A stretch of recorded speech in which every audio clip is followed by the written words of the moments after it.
guys, we're back for another Dokkan battle video. Today we are gonna no item the entirety of the GT side of the red zone. No items using the VEGETA and TRUNKS team. Now this is the best team in the game by far. It's insane to think about. They used to release characters like AGL Bardock, who would lead like the revenge category. I can't really do it justice for how horrible the revenge category is unless you like take a glance at it yourself.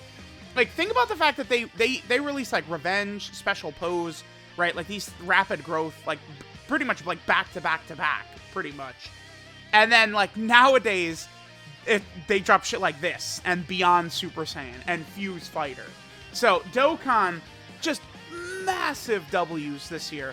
The only categories they've introduced have been categories deserving and very good, right? Beyond Super Saiyan, Fuse Fighter. Saiyan Saga's not really that great, but I think it's definitely a category that should exist. And then now Bond of Parent and Child, so good. Ledgic is a free fight. I was just kind of memeing around with some of the characters we brought here. I mean, the fight's a joke, right? Like, Ledgic is literally nothing.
Alright, now we're moving on to the second fight.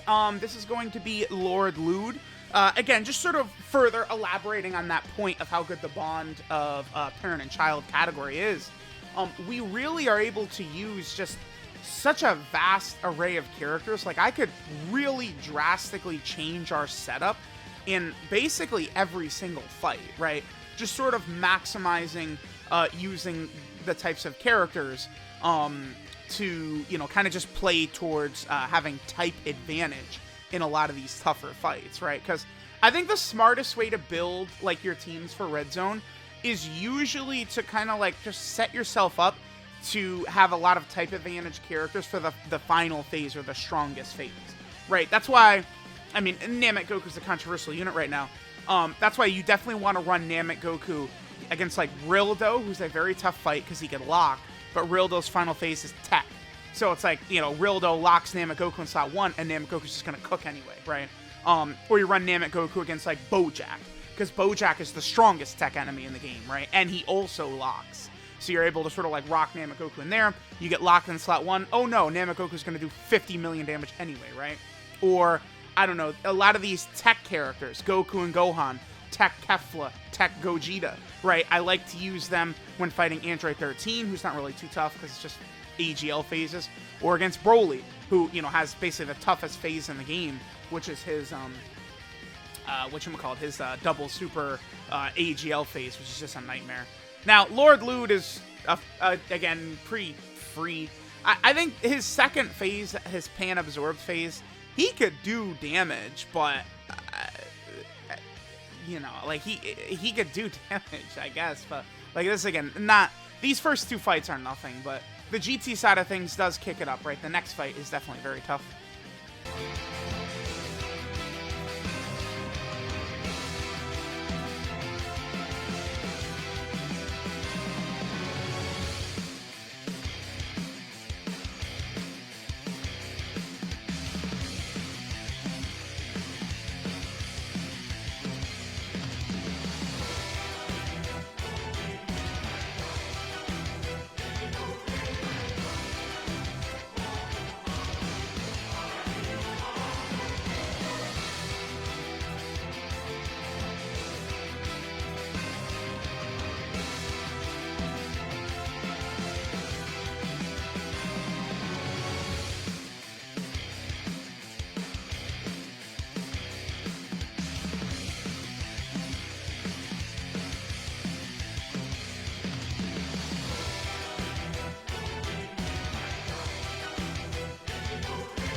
All right, guys, now we're going to fight Rilldo.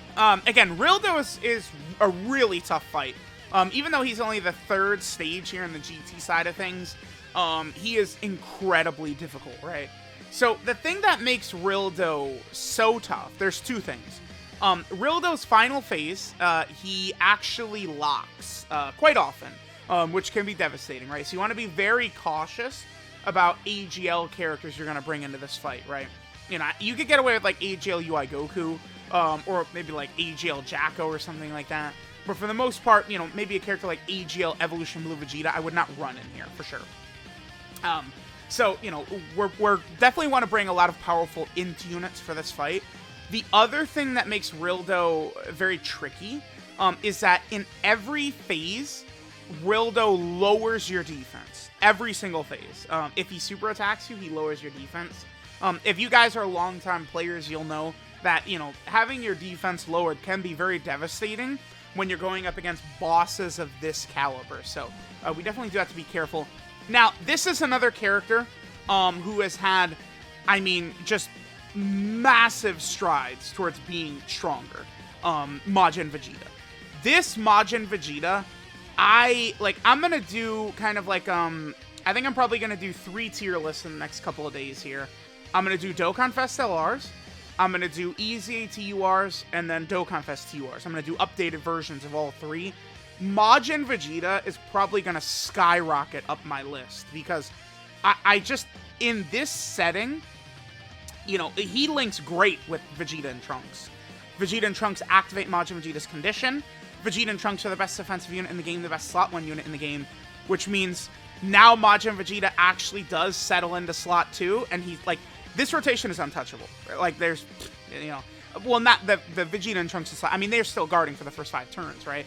But, like, Majin Vegeta and Vegeta and Trunks, like, there's nothing. Like, Broly, Omega, none of these bosses are doing shit to this rotation. Like, it can't be done, right? Do I use Namekoku's active here? I might. Just because a lot of times it's difficult to get it. Oh, I don't use it? No, I didn't. Oh. A lot of times, you know, the Namek Goku and Full Power Frieza active skills can be kind of tough to get for me. So, I probably should have just used that there, right? Because it's like, we're not going to lose to Rilldo. With this team, I don't think so. And that would have been just a good way to sort of see Namek Goku get that ability in. I mean, I guess I understand, because it's still phase 1, right? Oh, that's actually really good that we got to Namek Goku to let him get some stacks in. Yeah, sometimes Namek Goku goes crazy. You get the 3 super attacks per turn. His defense looks great. Then other times he supers once per turn, and he can really not be good defensively at all, right? Definitely a little bit of RNG involved with him. But Rilldo can't really do too much.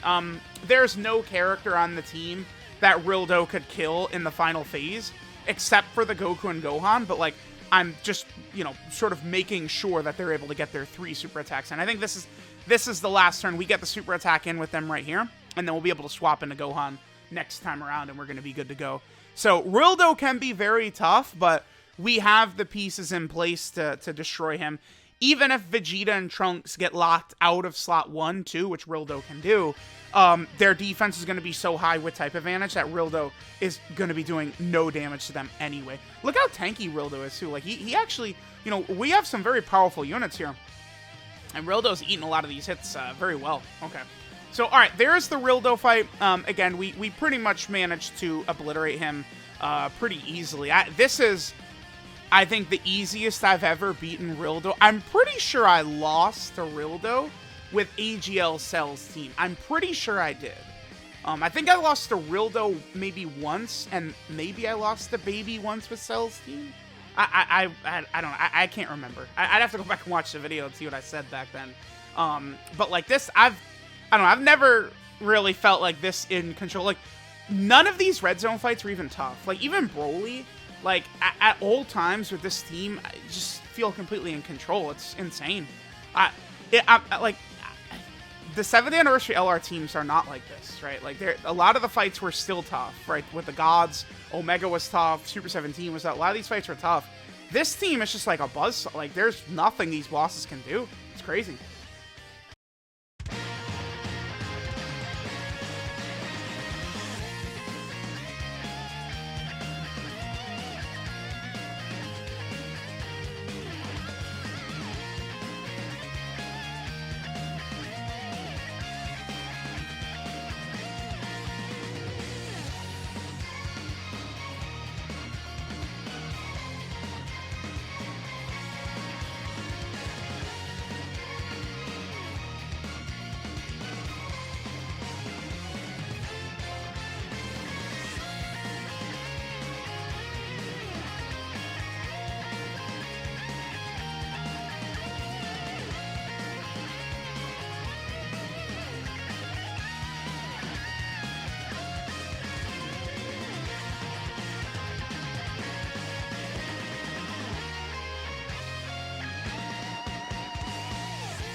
Alright, guys, now we move on to another incredibly difficult fight. This is Baby that we're actually going against right here. Now, Baby can be very, very difficult depending upon the situation. I think it is good to load up on as many physical type characters as possible against Baby, because he starts out Tech, then he's AGL, and then he has 2 int phases, including his Great Ape phase, which is just devastating. Because if you get unlucky and Baby is just firing out these AoE attacks, which he could do quite often in his Great Ape phase, he can do just insane amounts of damage Great Ape Baby is capable of.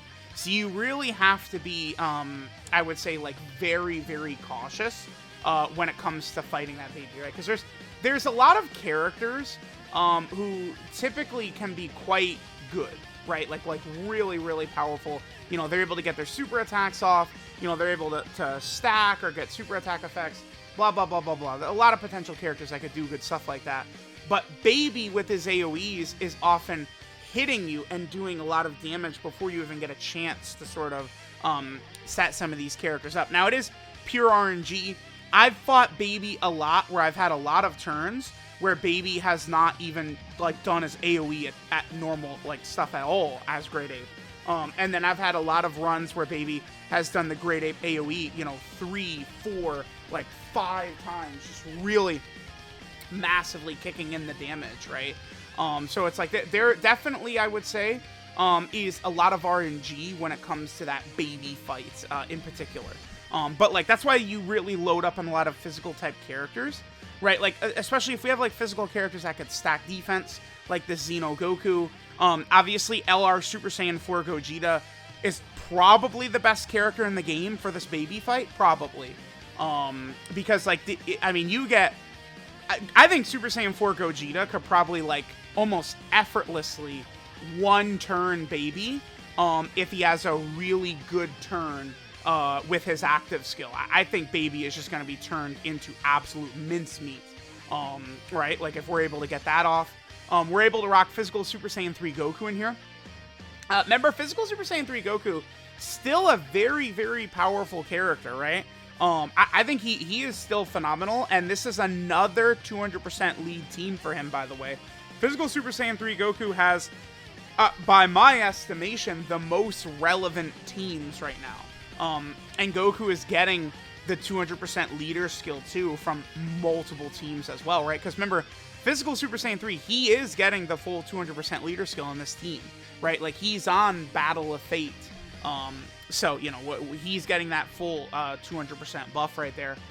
It's just they really put so much love and care into this Vegeta and Trunks, making sure that this unit is ridiculous. It's really crazy. So, all right, from this point on, like, we're pretty good. If we are going to lose the Baby, I feel like he would have to catch, like, Xeno Goku or Physical Super Saiyan 3 Goku or something like that early on in the fight. Like, if we're going to lose this fight with this team, it would have to be one of these first 2 phases. If we got super attacked, you know, by the Tech Baby on, like, Xeno Goku turn 1 or something like that, he could, you know, we'd be in trouble. But, you know, once Xeno Goku's getting a lot of these... Okay, so this could be bad right here. How much will this do? Yeah, 480 is a lot, but... I mean, with this team, we're still able to make a decent little comeback here. Oh, the other thing, too, is that, you know, this is another team where LR Physical Gogeta, like another stage where he could be fantastic. I think my first ever no-item run in this stage, I used, it was LR Physical Gogeta before ZZA happened. So, you know, he could be very effective here. We're able to make the strong comeback, though, thanks to Physical Gogeta's fusion. So let's go and move on to the next fight.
Alright guys, now we're moving on to the Super 17 fight.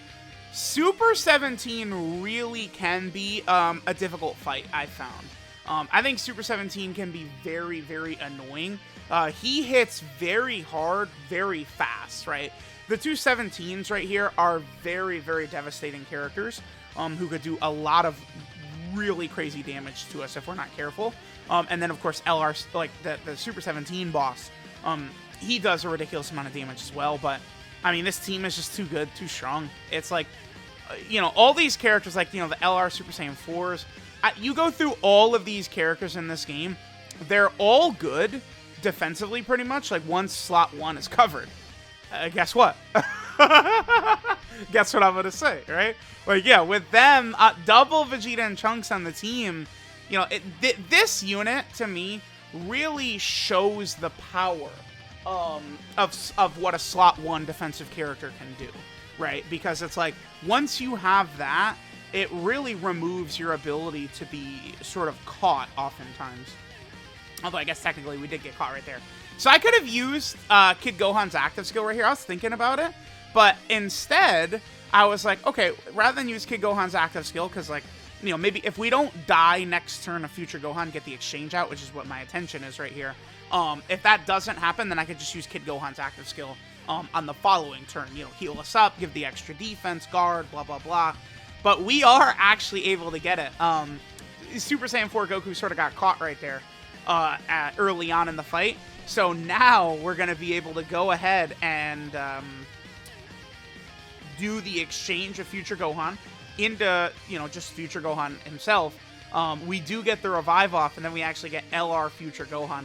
Like, once he comes out, LR Future Gohan, I feel like for the effort you have to go to get him, I do feel like he could be a bit better defensively. He's still good. Like, you know, he takes a little damage from normals from Super 17 here, but keep in mind, you know, you might take a little damage from normals, but LR Future Gohan is going to take a lot less damage from, like, super attacks than many of the bosses that we, from many of the bosses that we would fight. Many really good characters, many really good defensive characters would actually take a lot more damage from a lot of the bosses in this game than LR Future Gohan. And LR Future Gohan, too, one thing I really like about him, you guys know I say this all the time, I really love when LR's ki is, like, very easy to come by for them. And that's a thing with LR Future Gohan. He does not struggle for ki whatsoever, especially after we revive. This is one of my favorite animations in the game. Future Gohan is just so cool in this. Like, I do love it. But, like, once we get the Future Gohan exchange, you know, we've got Transforming Goku, we got Kid Gohan, like, we just have so many characters that Super 17 cannot kill. So we're just, you know, completely good to go at this point.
Alright, guys, now we're gonna go fight these Shadow Dragons. This is just a complete free fight.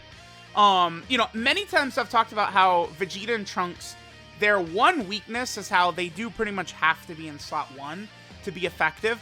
It's very possible in the future that will hurt them badly, right? Like, you know, when Vegeta and Trunks right now are number 1, right? But in the future, there's going to be, you know, eventually there's going to be 5 better units than them, 10 better units than them, 20 better units than them. And it'll get to the point where, you know, it's like, okay, like if you're not running them in slot 1, you know, they're not really going to be as effective. So then, you know, they might encounter some issues. But I mean, that probably won't be for a while, just judging by how crazily they tank in here, right? Now, this fight is actually the one fight in the game, potentially, that can counter Vegeta and Trunks. Because, like, I was mentioning this before, that, like, there are bosses that exist, like, in Red Zone and in the game that can lock you, like, past turn 5, when the guard would wear off for Vegeta and Trunks. But, you know, Rilldo and Bojack are both tech bosses. So it's like they lock and it doesn't matter. Now, Ice can actually do this as well. I'd forgotten about him when I said that in previous videos. Ice Shenron in this fight, the last phase here is physical. So Ice Shenron, not only can he potentially lock Vegeta and Trunks out of slot 1, but then he could super attack them, right? Like, you know, maybe he locks him in slot 2 and supers them right there, so they wouldn't have their guard. But I think, you know, even Ice does around 1 million-ish damage on his super attacks. Let me actually look up what the exact number is. But I imagine, like, at least my Vegeta and Trunks with the extra defensive equips, Rainbow Link level 10, stuff like that, I imagine that by the time we would reach Ice Shenron, if that scenario did happen, they would not be one-shotted, I think. I think their defense would probably get so high that Ice would not be able to one-shot them. It might be something I could test at some point in the future, for sure. Let's see, so Ice's damage, Ice does, let me see. Oh, he only does 896,000 on his super, okay. And then Nova's at 951,000. Yeah, the Shadow Dragons, this is just more a fight that can go on for a long time. I do think they potentially could have made the Shadow Dragon fight a little harder. I think Super 17 is tougher, Bojack is tougher, Janemba is tougher. I think Baby is probably a harder fight than this, potentially. You know, this fight is just, it's weird. And again, it takes so long. That was a mistake. I did not intend to do that, obviously. Like, a lot of people say I transform with the gods and Super Saiyan 4s too often, or too soon too often. But typically it's because the level of defense they have after their guard wears off, but prior to their transformation, usually isn't good enough against a lot of these top bosses, right? So it's like, if we can get away with stacking them up, I will, as long as I can. But oftentimes they would get nearly one-shotted by many of the really tough bosses prior to their transformation. I fumbled. I didn't. Okay, so what I did was, when I was going through this, I'd press the auto, so that the game would just automatically get, like, the most amount of key orbs, because I'm not, like, saving orbs for, like, the next turn or something like that. So I did that, but then the game, you know, did the active skill transform it for me, which I didn't want. Then when I loaded back in, I didn't click the auto, like, the auto was still on, I didn't click it off fast enough. So then it transformed again. This time I was able to click it, so we could just go ahead. Hey, man, I'm a funny guy. What can I say? Also, keep in mind, Vegeta and Trunks can go in slot 2 right here, because, you know, we're within the 5 turns, so, you know, we are able to still guard with them, even in slot 2. So we'll continue to stack up. Again, their defense will get so high by the time we get to Ice. Even if he locks us in slot 2 or 3, we'll be good. And then characters like the Gods, the LR Super Saiyan 4s, the Exchange Goku and Gohan, these characters will just get so powerful by the time we reach the end of it that we're going to be fine. You know, Tech Ultimate Gohan, Majin Vegeta, Namek Goku, all these types of characters. Even Namek Goku, you could definitely run Namek Goku in this stage. And, you know, even though Ice is physical and Namek Goku's int, so you'd have type disadvantage, I feel like this fight goes on so long, you could easily get Namek Goku to be taking double-digit damage probably from Ice. Since Ice is an extreme class enemy, and like Namek Goku and the Vegeta and Trunks are super class, I think you would need like around 1 million-ish defense to double-digit tank. But I mean, if it's going to be turn, you know, 15 plus when we get there, potentially, you know, it's going to be very, very, very simple to actually sort of like disintegrate Ice Shenron, right? So let me know what you guys think of the Shadow Dragons. They're, again, really not too tough. I'm just curious, what turn do we get to Ice Shenron? Let me just quickly... So we get to Ice Shenron on turn 13. That's when we get to Ice. Yeah, by then, Vegeta and Trunks and Namek Goku certainly would have more than enough defense to be able to handle Ice. Because that's the thing, this fight is just so long that characters that stack, like Namek Goku, Vegeta, and Trunks, I don't know, Tech Kale and Caulifla, a lot of these types of characters, like, they're just going to be completely good to go.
Alright guys, now we are on one of the toughest fights in the game, Omega Shenron.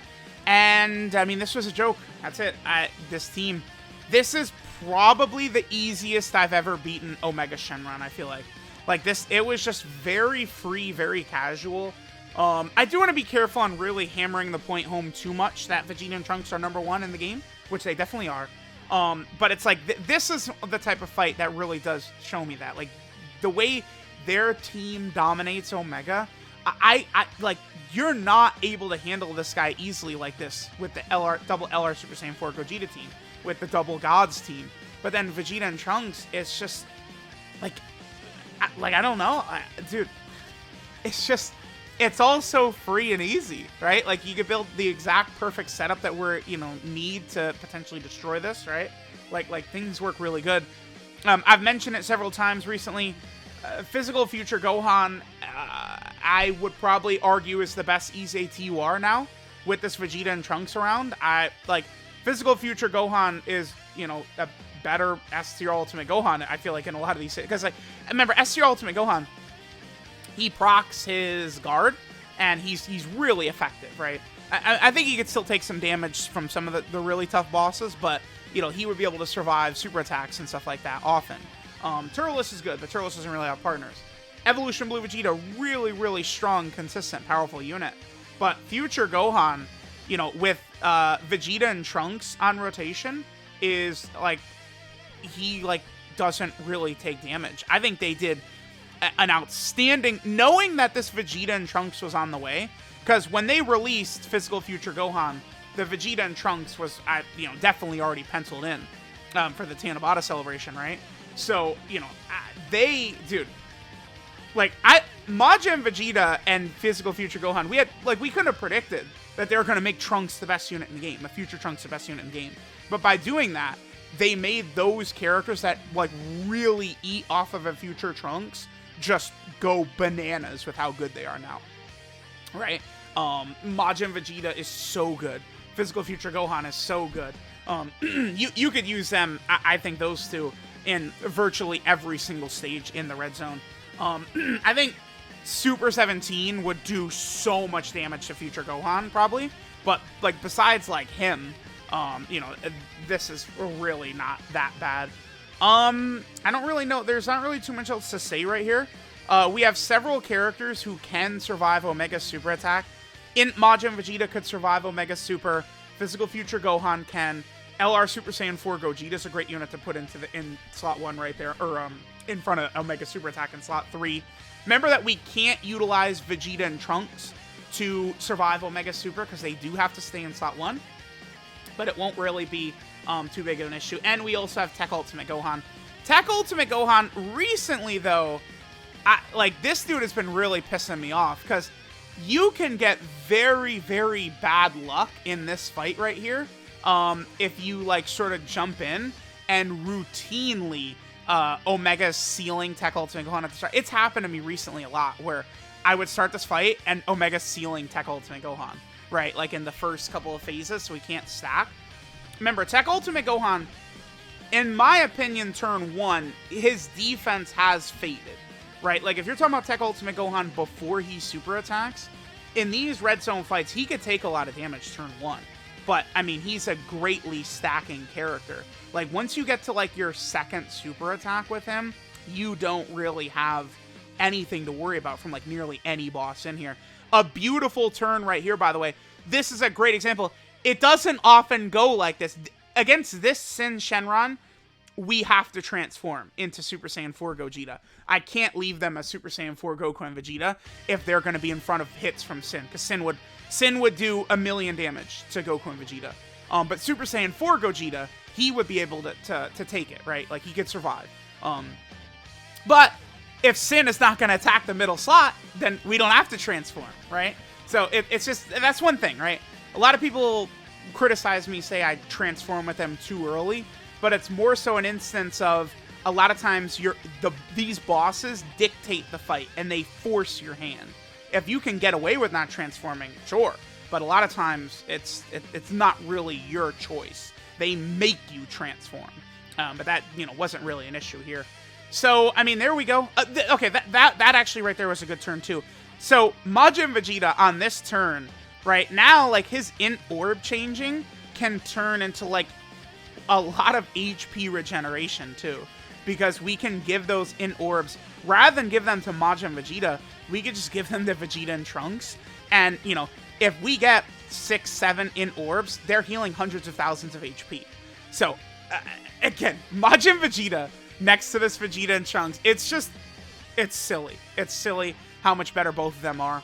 And then, hey, full dodge build, baby. There we go. He wouldn't have taken that much, maybe 100k, but still, that's 100k damage saved. I love it. I love it. I love it. I love it. I love when my builds come through. So, let me know what you guys think about the Vegeta and Trunks team. No iteming the GT Red Zone. This was a joke.